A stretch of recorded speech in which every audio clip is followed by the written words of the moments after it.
جديد.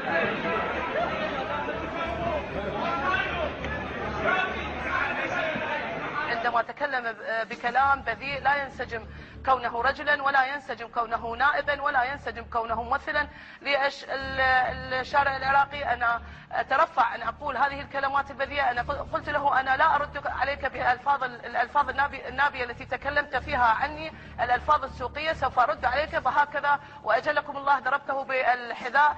قريب قبة مجلس النواب عندما تكلم بكلام بذيء لا ينسجم كونه رجلا، ولا ينسجم كونه نائبا، ولا ينسجم كونه ممثلا للشارع العراقي. أنا أترفع أن أقول هذه الكلمات البذيئة. أنا لا أرد عليك بالألفاظ النابية التي تكلمت فيها عني، الألفاظ السوقية، سوف أرد عليك بهكذا وأجلكم الله ضربته بالحذاء.